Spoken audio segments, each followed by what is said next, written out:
warahmatullahi wabarakatuh. Selamat pagi buat anak-anak siswa baru kelas 7 tahun ajaran 2020-2021. Segala puji bagi Allah Subhanahu wa taala. Allah Subhanahu wa taala yang memberikan kita berbagai macam nikmat sehat, nikmat iman, sehingga pada hari ini saya bisa bertatap muka secara daring atau secara online untuk memberikan sedikit wawasan penjelasan tentang kurikulum. Salawat dan salam kita aturkan kepada junjungan kita Nabi Muhammad SAW. Semoga kita mendapat syafaat di akhirat nanti.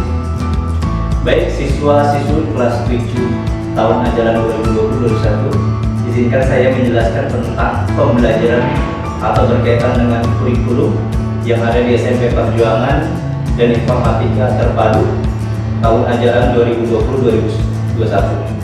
Ada hal yang ingin saya jelaskan, bahwa untuk di SMP Perjuangan kurikulumnya menggunakan kurikulum 2013 atau kita nyebutnya Kurkilas, dengan dipadu dengan paduan yang kita punya, yang kita tunjang berkaitan dengan kurikulum keagamaan, sehingga SMP Perjuangan mempunyai keseimbangan 50% kurikulum akademik nasional, 50% keagamaan, sehingga menunjang jadi seimbang dunia, seimbang akhirat. Izinkan untuk saya menjelaskan pembelajaran selama 1 tahun yang harus dipersiapkan oleh siswa kelas 7 tahun ajaran 2020-2021. Yang pertama adalah untuk pembelajaran itu terbagi dua. Yang pertama, untuk di semester 1 siswa kelas 7 akan belajar pelajaran dalam bentuk jarak jauh, belajar dari rumah setelah MPLS sampai nanti tanggal 18 Desember.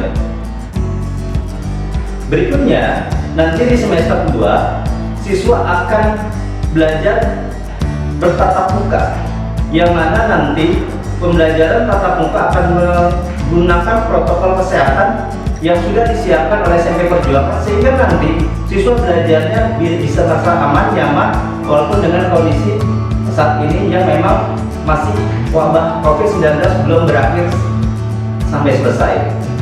Saya jelaskan dulu. Yang pertama, untuk tahap pertama di semester 1 tadi saya jelaskan pembelajaran jarak jauh di rumah, siswa mempersiapkan selama nanti pembelajaran itu akan ada pembelajaran dan jarak. Tidak hanya pembelajaran saja, nanti akan ada namanya yaitu ujian-ujian yang menunjang setelah belajar. Jadi bukan berarti kita terus-menerus kita belajar tanpa harusnya ujian. Ujian juga ditunjang secara online, secara daring, sehingga siswa juga bisa mengikuti, bisa mengerjakan ujian-ujian. Itu pelaksananya selama 6 bulan, dimulai setelah MPLS sampai nanti tanggal 18 Desember. Itu yang harus dipersiapkan. Dalam pembelajaran itu selama jarak jauh, siswa juga harus menggunakan seragam. Tidak boleh siswa menggunakan baju bebas. Ya, seragam itu diatur dari hari Senin sampai hari Jumat. Jadi kita pembelajaran dari hari Senin sampai Jumat. Apa saja nanti akan disosialisasikan oleh panitia ataupun dari pihak sekolah, baju seragam yang untuk dari hari Senin sampai hari Jumat. Dan harapannya walaupun dengan berbeda jarak tetap menggunakan seragam sekolah. Seragam sekolah itu untuk menunjang kita bagaimana agar nanti siswanya juga merasa bahwa jiwanya sedang belajar walaupun mereka belajar dari rumah. Dari pagi sampai siang dengan seragam. Setelah belajar, terus ujian, dan nanti akhir di semester 1 belajar, nanti di semester 2 begitu juga. Nanti kita akan masuk di jam 7 pagi, itu pun dengan dibagi 2 shift. Tidak semua siswa yang masuk akan belajar semuanya. Jadi misalnya ada 125 anak dibagi 2, nanti untuk tahap 1 belajarnya, terus tahap 2 juga belajarnya dengan urutan mungkin setengah-setengah. Jadi siswanya harus belajarnya tidak penuh sampai sore. Belajarnya dari pagi sampai siang, nanti akan diberikan jadwal agar siswa bisa melihat jadwal pembelajaran yang tatap muka di semester 2. Jadi siswanya sudah mulai belajar tatap muka itu sudah ditentukan oleh pihak dinas Kementerian Pendidikan melalui Departemen Pendidikan untuk di Kota Depok, sehingga siswanya bisa belajar dengan efektif dan efisien, terutama dalam tatap muka. Jangan khawatir untuk di semester 2 pembelajarannya dari pagi sampai siang, itu pun sekolah sudah menyiapkan untuk berupa SOP bagi siswa belajar dari rumah untuk ada di kelas, sehingga nanti tidak khawatir. Jangan khawatir untuk belajarnya walaupun dengan kondisi wabah COVID-19 yang belum berakhir. Itu yang perlu harus kita sampaikan, bahwa nanti di kedepannya di semester 2 pembelajaran harus berkesinambungan. Adapun yang harus dipersiapkan untuk kurikulum, tentu dalam pembelajaran siswa harus mempersiapkan, tadi sudah waktu pembelajarannya sudah kita sampaikan per 6 bulan jarak jauh. Semester 2 adalah untuk di tatap muka. Tentu untuk di tatap muka juga apa saja yang harus dipersiapkan, perangkat-perangkatnya dalam menunjang aktivitas dalam pembelajaran. Sama-sama belajar di semester 1 dari rumah, di semester 2 adalah belajar di sekolah.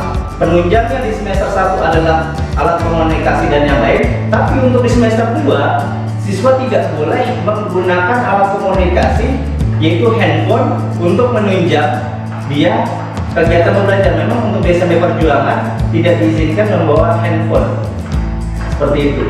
Jadi handphonenya nanti diletakkan saja di rumah untuk agar berjalan dengan lancar di semester, karena siswa perjuangan tidak dibolehkan membawa handphone untuk pas saat tatap muka seperti itu.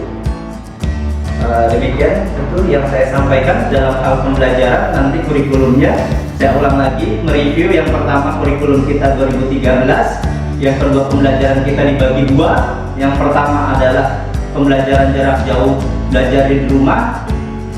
Yang semester 2 adalah belajar tatap muka, tapi siswanya tidak penuh datang, tidak penuh sampai sore, dan siswanya dibagi dua, dan pembelajarannya dari pagi sampai siang.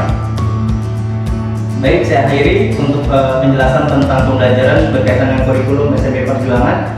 Satu lagi, jangan khawatir, untuk pembelajaran di SMP Perjuangan akan ada pelajaran lebih, terutama di pelajaran kegiatan keagamaan yang menunjang untuk siswa belajar agamanya lebih mantap lagi, lebih efisien lagi, lebih nanti mendapatkan hal-hal lain berkaitan dengan keagamaan.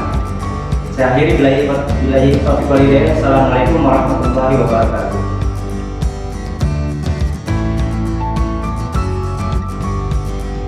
Assalamualaikum warahmatullahi wabarakatuh. Kepada peserta didik baru SMP Perjuangan dan informatika terbaru angkatan 2020-2021. Perkenalkan, saya Siti Neti, AMD, Guru Mapel PPKN. Di sini saya akan menyampaikan materi MPLS tentang arti dan makna wawasan Wiyata Mandala berbangsa dan bernegara. Baik, para peserta didik baru, arti dan makna wawasan Wiyata Mandala. Mungkin kalian sudah mengenal atau sudah mendengar kata dari wawasan. Wawasan itu adalah merupakan suatu pandangan terhadap suatu hakikat. Wawasan ini mencakup pandangan semua. Nah, Wiyata Mandala adalah suatu tempat di mana untuk menyampaikan, menghargai terhadap lingkungan sekolah. Jadi wawasan Wiyata Mandala ini artinya kalian akan mengenal bagaimana lingkungan sekolah di SMP Perjuangan, dari sekitar di luar maupun yang ada di sekitar dalam, ya. Nah, sekolah itu merupakan tempat kita untuk menyelenggarakan kegiatan belajar dan mengajar. Artinya sekolah itu memang diperuntukkan sesuai dengan fungsinya. Nah, di dalam kegiatan KBM atau kegiatan belajar mengajar itu, sekolah berfungsi adalah untuk mengembangkan iptek atau ilmu pengetahuan dan teknologi, serta sebagai pengembangan pandangan hidup antara manusia dan sekitarnya atau masyarakat dan sekitarnya. Artinya sekitarnya itu dalam lingkungan sekolah maupun di luar sekolah. Ya. Nah, dalam pengertian wawasan Wiyata Mandala inilah kalian diperkenalkan bagaimana mengetahui lingkungan-lingkungan yang berada di sekitar sekolah SMP Perjuangan. Nah, di dalam SMP Perjuangan ini, sekolah mempunyai prinsip-prinsip yang berlaku di SMP Perjuangan, yaitu adalah apa? Prinsip pertama, sebagai wadah untuk memberikan bekal hidup. Artinya tempat kalian untuk menimba ilmu, mencari informasi, pengetahuan, teknologi, dan juga kebiasaan-kebiasaan kehidupan bermasyarakat. Nah, prinsip inilah yang ada di SMP Perjuangan. Kemudian prinsip berikutnya adalah sebagai tempat pelayanan yang adil dan merata. Artinya di sekolah ini tidak membedakan dari segi kemampuan, segi intelijen maupun dari kemampuan fisik.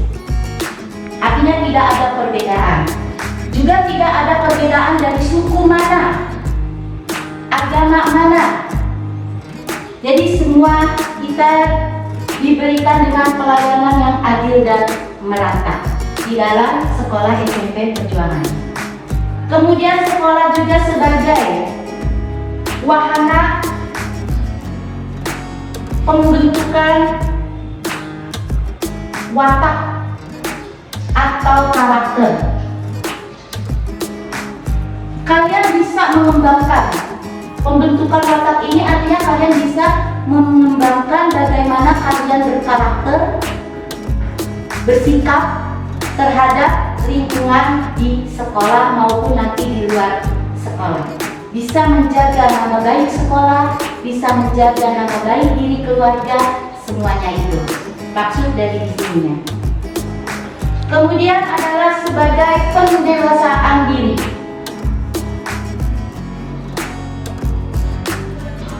Pendewasaan diri. Prinsip di SMP Perjuangan ini diharapkan kalian masuk di kelas 7 ini bisa merubah kemandirian kalian. Artinya sudah tidak seperti di SD lagi.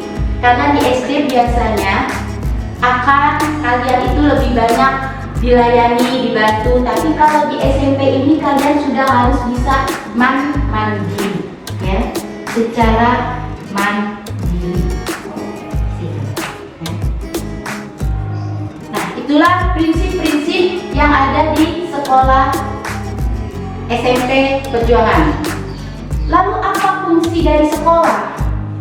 Dan sudah seperti saya tadi sampaikan, fungsi sekolah itu adalah sebuah kegiatan belajar mengajar. Dan sekolah juga tidak diperbolehkan untuk menjadi tempat ajang penjualan produk-produk. Artinya tidak melakukan perdagangan di dalam sekolah. Juga tidak untuk melakukan kampanye politik.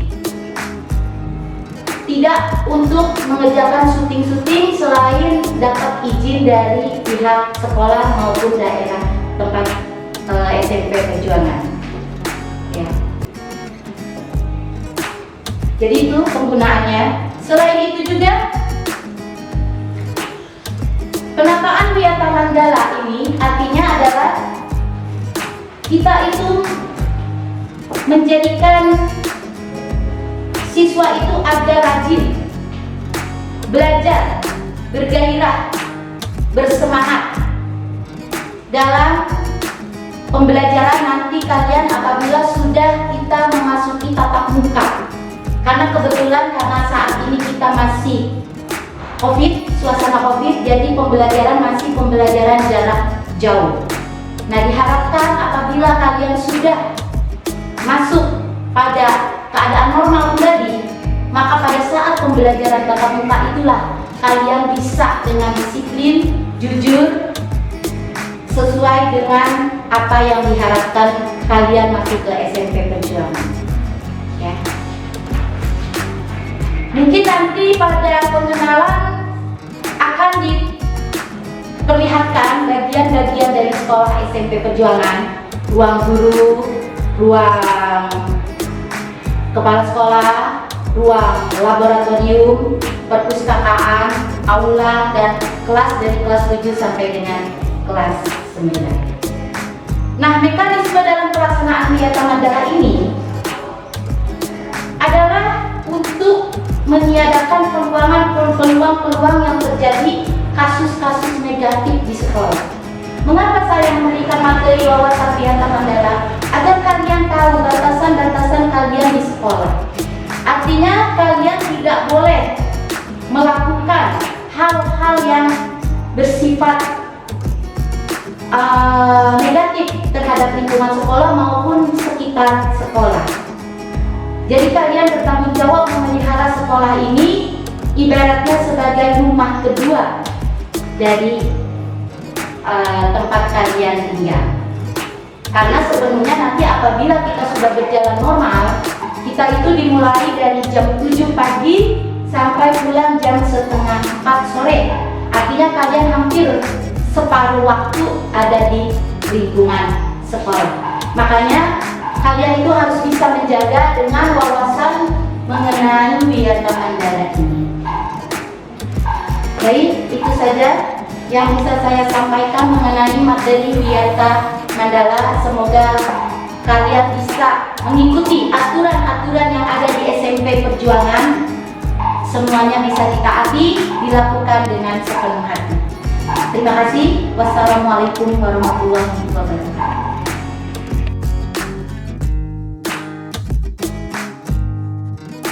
Mulai. Assalamualaikum warahmatullahi wabarakatuh. Selamat siang. Saya sehari ini dengan Sudi. Saya wakil kesiswaan di SMP Perjuangan. Untuk kali ini saya akan memberikan penjelasan tentang tata tertib yang ada di sekolah ini. Mengapa harus ada tata tertib? Karena dengan tata tertib ini kalian bisa belajar untuk berdisiplin. Bukan hanya berdisiplin di rumah, tetapi juga disiplin di sekolah. Baik, yang ada di SMP Perjuangan ini, kami membagi 3 pelanggaran. Yang misalnya, tapi mudah-mudahan kalian tidak melakukan pelanggaran ini. Ada yang pelanggaran ringan, ada yang pelanggaran sedang, dan ada yang pelanggaran berat. Untuk yang pelanggaran ringan, seperti diketahui bahwa setiap hari nanti kalian, misalnya setelah pandemi berakhir, kalian akan masuk pukul 6.45 dan kalian tidak diperbolehkan telat, ya. Kemudian selain itu, pada saat kalian masuk, kalian di depan pintu gerbang nanti sudah ada guru-guru yang menyapa kalian dan menunggu kalian. Nah, pada saat kalian masuk, kalian harus mencium tangan guru kalian. Tujuannya buat apa? Tujuannya adalah ini adalah untuk mendidik supaya kalian bersikap sopan terhadap orang yang lebih tua, termasuk kepada guru.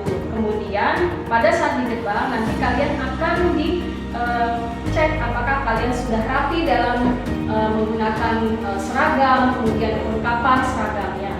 Nah, jika kalian telat, maka kalian akan diperingatkan supaya tidak telat lagi. Nah, jika kalian dalam 1 bulan kalian 3 kali berturut-turut telat, maka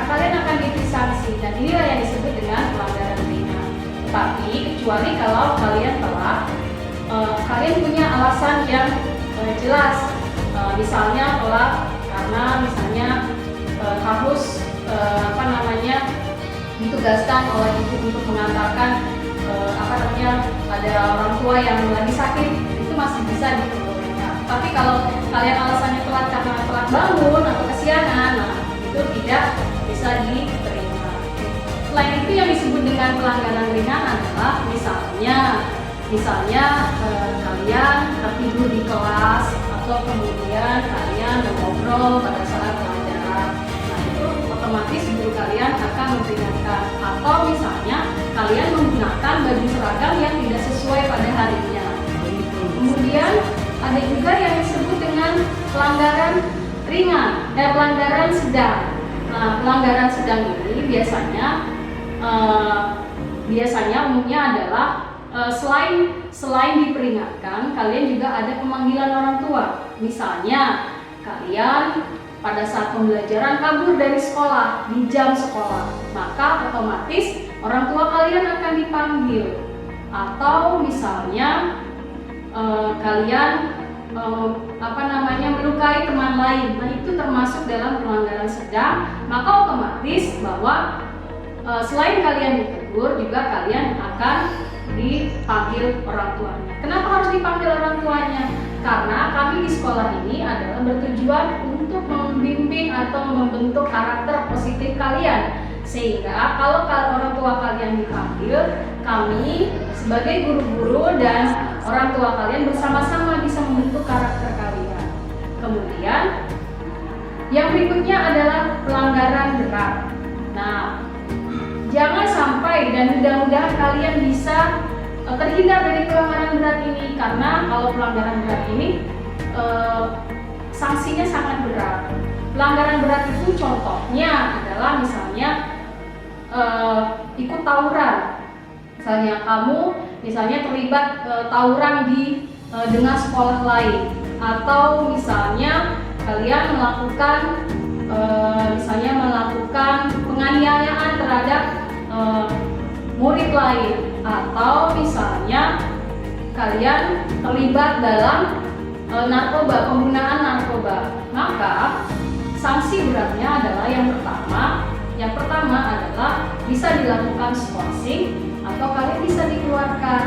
Nah, sebagai murid SMP Perjuangan, jangan sampai hal itu terjadi.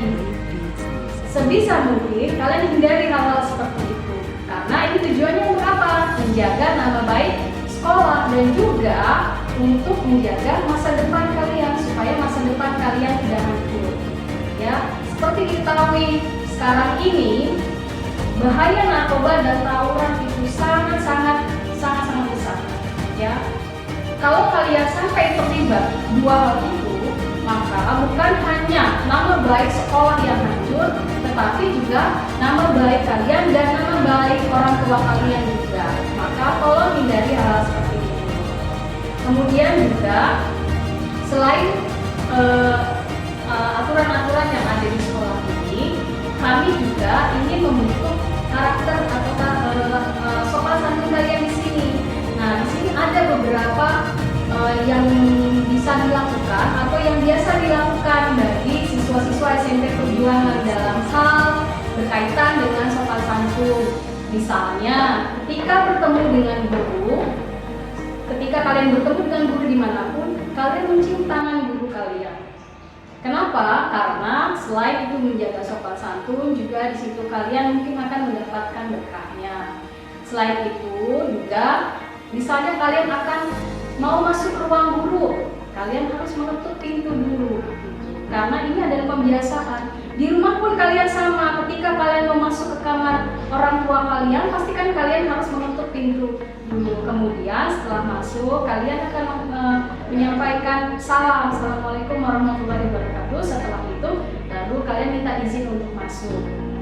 Di samping itu juga, misalnya kalian mau masuk ke kelas orang lain, karena misalnya kalian ada keperluan dari di kelas teman kalian, sama kalian juga harus menutup pintu terlebih dahulu. Kemudian juga selain itu di sini di SMP Perjuangan juga sangat apa ya, sangat ditata untuk dalam hal karakternya. Misalnya antar teman, biasanya umumnya di luar sekolah, di luar dari sekolah ini banyak anak-anak yang kadang memanggil temannya dengan nama orang tua. Nah, kalau itu terjadi di sekolah ini, maka akan dipanggil anak yang bersangkutan karena tidak diperbolehkan. Itu adalah karena menyakiti hati teman kalian. Selain itu juga apa? Nah, di sini juga dalam hal seragam juga sangat diperhatikan. Kalian harus menggunakan seragam sesuai dengan harinya. Pada hari Senin, kalian akan menggunakan seragam atas warna putih dan bawah kotak-kotak biru beserta dengan dasi serta peci. Peci itu wajib dipakai setiap hari dari Senin sampai dengan Jumat. Jadi tidak boleh ada yang sampai tidak pakai peci kecuali pada saat olahraga. Kemudian kalian juga harus menggunakan kaos kaki warna putih, kecuali di hari Rabu kalian menggunakan kaos kaki warna hitam. Kaos kaki pun tidak boleh semata kaki, jadi harus menutup mata kaki. Nah, dan kemudian di hari Selasa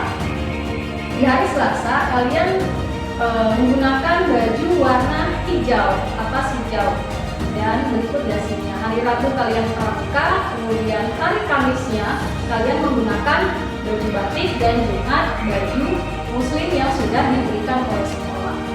Tidak diperkenankan menggunakan seragam yang lain selain yang sudah ditentukan oleh sekolah. Ketika kalian misalnya tidak menemukan seragam kalian, atau misalnya kalian tidak menggunakan seragam pada saat hari yang ditentukan, jika alasannya tidak bisa diterima atau alasannya kurang jelas, maka guru kalian atau wali kelas kalian akan menelpon orang tua kalian apa penyebabnya.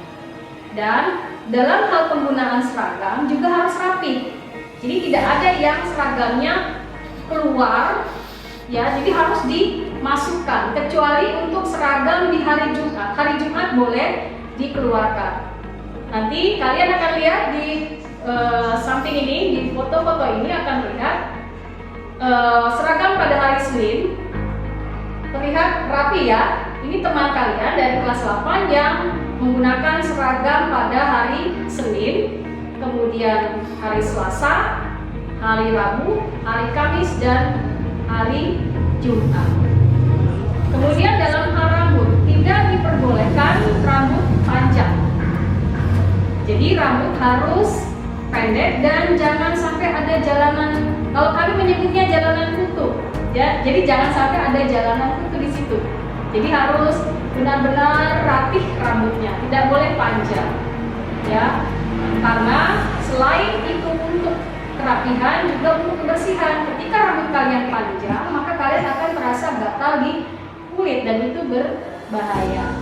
Khusus untuk perempuan, kalian di sini dari seragamnya sudah ada jilbabnya masing-masing, sudah ada kerudungnya sesuai dengan harinya. Nah, berikut ini bisa kalian lihat di tayangan ini. Ini adalah contoh seragam yang digunakan oleh kelompok putri. Seragam hari Senin, seragam hari Selasa, hari Rabu, hari Kamis, dan hari Jumat.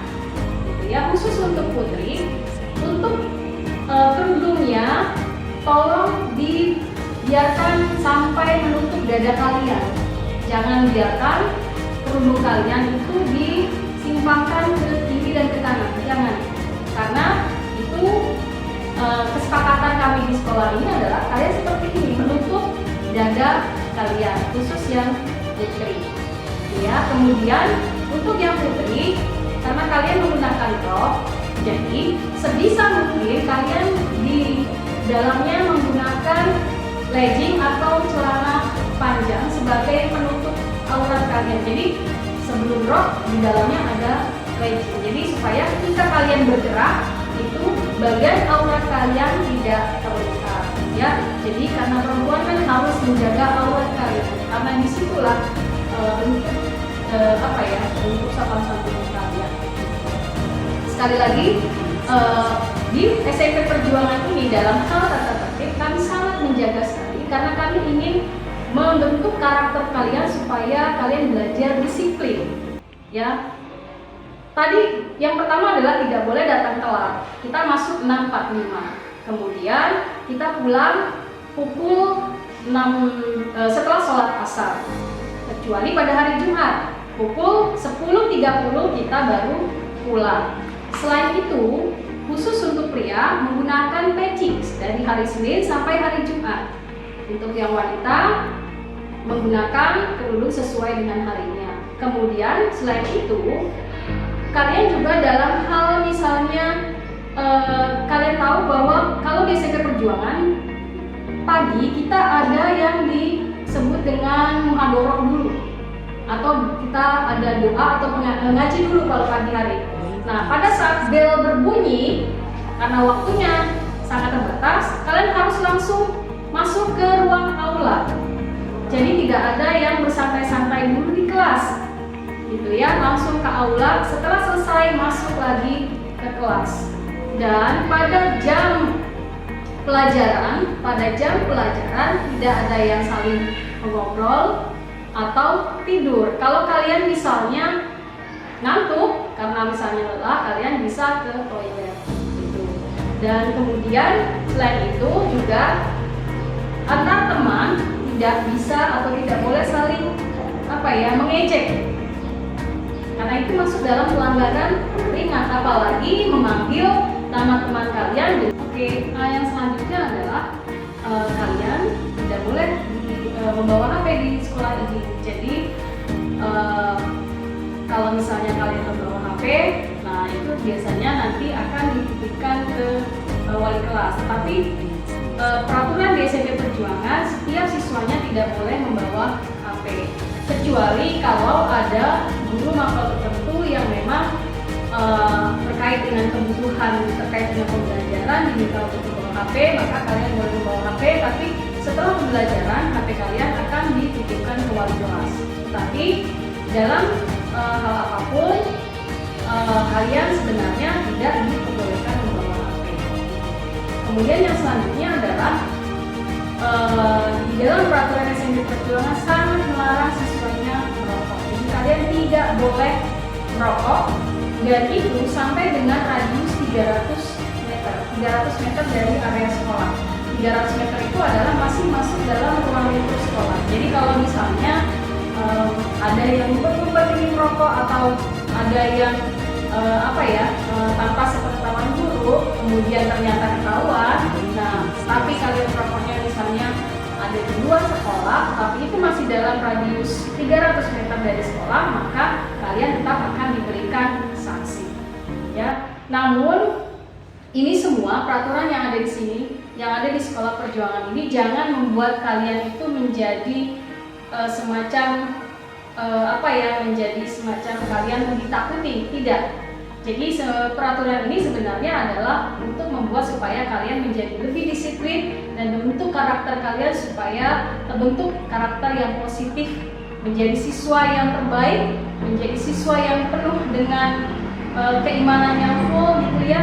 Jadi kalian menjadi karakternya menjadi karakter yang positif. Jadi peraturan itu tidak harus kalian takuti, tidak harus menjadi kalian tertekan, jalani saja, karena hari-hari di SMP Perjuangan ini penuh dengan keceriaan, penuh dengan canda, penuh dengan kedekatan antara siswa dan guru-gurunya. Baik, sekian dari saya semua penjelasan tentang tata tertib. Mudah-mudahan kalian senang di SMP Perjuangan dan selamat datang di SMP Perjuangan. Assalamualaikum warahmatullahi wabarakatuh.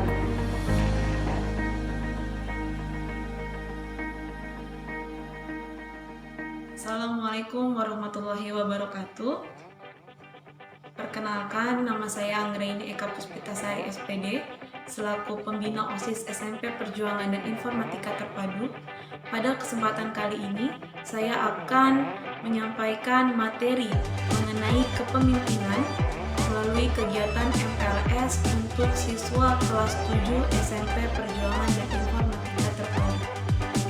Kepemimpinan adalah kemampuan seseorang untuk mempengaruhi orang lain, di mana kemampuan dapat meliputi tindakan yang dilakukan oleh seseorang atau badan yang menyebabkan geraknya suatu masyarakat. Kepemimpinan dibagi menjadi dua, kepemimpinan resmi dan kepemimpinan tidak resmi, di mana kepemimpinan resmi itu berada dalam suatu jabatan, sedangkan kepemimpinan tidak resmi itu didasarkan pada pengakuan dari masyarakat itu sendiri. Ukuran benar tidaknya suatu kepemimpinan tidak resmi itu terletak pada tujuan dan hasil yang dicapai oleh kepemimpinan tersebut, menguntungkan atau merugikan masyarakat.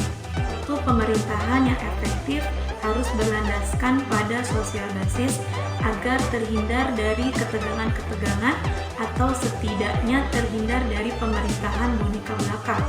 Syarat kepemimpinan yang pertama itu harus memberikan kesenangan dalam jasmani, yang kedua menunjukkan pada keahlian dan kepastian hukum, yang ketiga menggerakkan bawahan dengan mengajak mereka untuk bekerja persuasion, yang keempat memberikan kesenangan rohaniah, yang kelima menunjukkan keteguhan pendidikan dan rasa tidak segan-segan untuk turut merasakan kesukaran-kesukaran kepada para pengikut-pengikutnya. Yang keenam, menunjukkan pada suatu sikap yang patut dihormati. Yang ketujuh, menunjukkan kelebihan di dalam ilmu pengetahuan, kepandaian, dan keterampilan. Dan yang terakhir, harus bersifat memberikan semangat kepada anak buah. Seorang pemimpin memiliki beberapa tugas-tugas pokok. Yang pertama, harus memberikan suatu kerangka pokok yang jelas yang dapat dijadikan pegangan bagi para pengikut-pengikutnya. Yang kedua, mengawasi dan mengendalikan serta menyalurkan perilaku warga masyarakat yang dipimpinnya.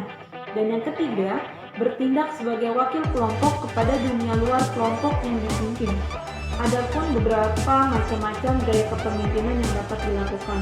Yang pertama, gaya kepemimpinan yang otoriter, di mana ciri-cirinya pertama, pemimpin itu menentukan segala kegiatan kelompok secara sepihak. Yang kedua, pengikut sama sekali tidak dapat diajak untuk ikut serta merumuskan tujuan kelompok dan cara-cara untuk mencapai suatu tujuan. Dan yang ketiga, pemimpin terpisah dari kelompok dan seakan-akan tidak ikut dalam proses interaksi di dalam kelompok tersebut. Gaya kepemimpinan yang kedua yaitu demokratis. Ciri-ciri kepemimpinan demokratis yaitu yang pertama, secara musyawarah dan mufakat, pemimpin mengajak warga anggota kelompok untuk ikut serta merumuskan tujuan-tujuan yang harus dicapai kelompok serta cara-cara untuk mencapai tujuan tersebut. Yang kedua, pemimpin secara aktif memberikan saran bagi para pengikutnya. Ciri yang ketiga, ada kritik positif baik dari pemimpin maupun dari para pengikutnya. Dan ciri yang terakhir, pemimpin secara aktif ikut berpartisipasi dalam kegiatan-kegiatan kelompok. Kepemimpinan yang ketiga yaitu gaya kepemimpinan yang bebas, di mana gaya kepemimpinan bebas memiliki ciri-ciri yang pertama, pemimpin menjalankan perannya secara pasif. Yang kedua, penentuan tujuan yang akan dicapai kelompok sepenuhnya dan diserahkan kepada kelompok. Yang ketiga, pemimpin hanya menyediakan sarana yang diperlukan bagi para kelompoknya.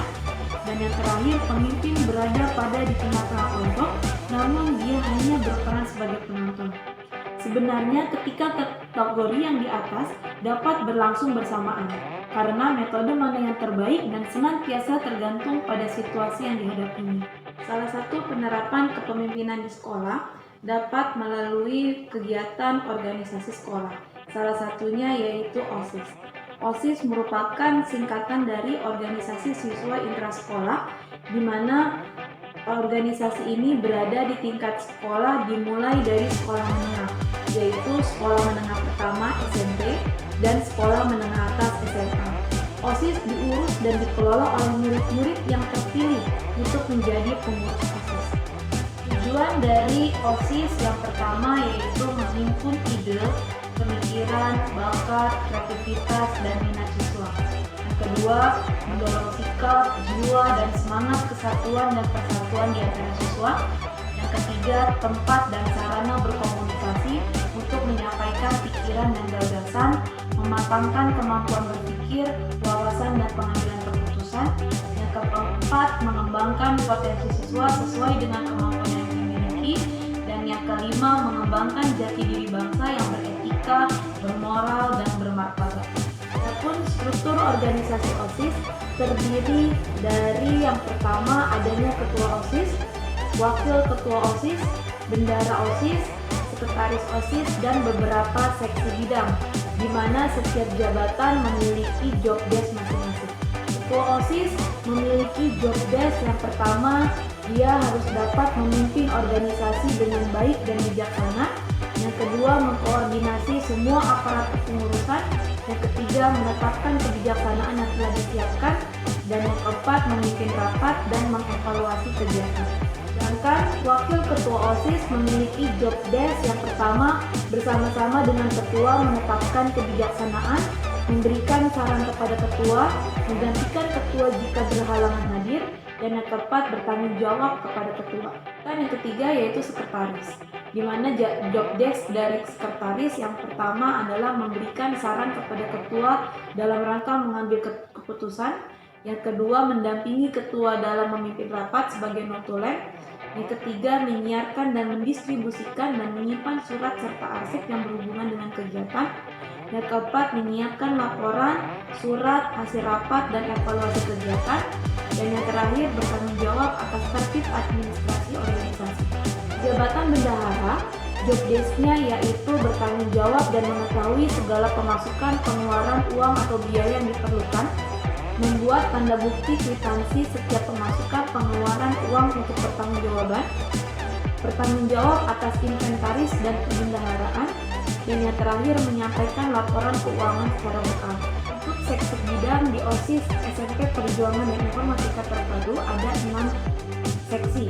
Yang pertama adalah seksi bidang ketuhanan dan kerohanian, yang kedua seksi kesegaran jasmani, yang ketiga seksi bela negara, yang keempat seksi seni budaya, yang kelima seksi berorganisasi dan politik, dan yang terakhir itu adalah seksi keterampilan dan kewirausahaan. Seksi yang pertama yaitu adalah seksi bidang ketuhanan dan kerohanian, di mana job desk dari seksi ini adalah mengkoordinir semua kegiatan-kegiatan yang berhubungan dengan agama, seperti memperingati hari besar, pengadaan lomba-lomba agama.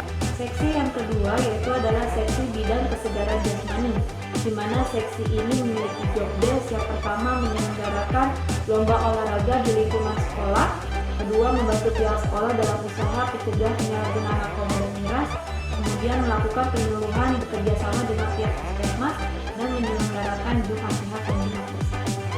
Seksi yang ketiga yaitu adalah seksi bidang bela negara, di mana job desk seksi ini yang pertama melaksanakan upacara bendera, melaksanakan bakti sosial, memelihara keindahan dan kelestarian lingkungan sekolah dan masyarakat, mengikuti lomba karya tulis, melaksanakan tata tertib sekolah, dan melaksanakan baris per baris. Seksi yang keempat yaitu seksi bidang seni budaya, di mana job desk-nya yang pertama mengadakan pentas seni, yang kedua menyelenggarakan lomba seni dan budaya, yang ketiga mengikuti berbagai perlombaan seni, yang keempat binaan kegiatan ekstrakurikuler seperti marawis, RTQ, dan teater. Seksi yang kelima yaitu adalah seksi bidang berorganisasi dan politik, di mana job desk seksi ini pertama memantapkan dan mendukung program kerja OSIS, melaksanakan LDK, mengaktifkan media komunikasi sebagai masukan komunikasi siswa seperti mading dan majalah siswa. Seksi yang terakhir yaitu adalah seksi bidang keterampilan dan kewirausahaan. Job desk-nya yang pertama meningkatkan usaha-usaha yang berhubungan dengan koperasi siswa, melatih keterampilan siswa seperti pembuatan stiker, kalender, dan yang ketiga adalah melaksanakan praktek kerja nyata seperti bazar OSIS. Ada beberapa program kegiatan OSIS SMP Perjuangan dan Informatika Terpadu. Yang pertama,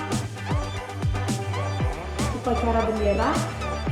Yang kedua, memperingati hari besar nasional seperti 17 Agustus, Hari Guru, Bulan Bahasa, Hari Batik Nasional, dan tidak lupa OSIS melaksanakan pameran karya inovatif, Jumat Bersih dan Jumat Sehat, literasi, Pre-Ap Akbar SD Sekota Depok, perjuangan mencari bakat, pemilihan ketua OSIS atau Pilposi, Market Day atau Bazar OSIS, dan masih banyak lagi program-program OSIS lainnya di SMP Perjuangan Informatika Terpadu. Sekian materi yang dapat saya sampaikan. Kurang lebihnya mohon maaf. Semoga materi ini bermanfaat untuk kalian semua. Selamat bergabung di Sekolah SMP Perjuangan dan Informatika Terpadu. Wassalamualaikum warahmatullahi wabarakatuh.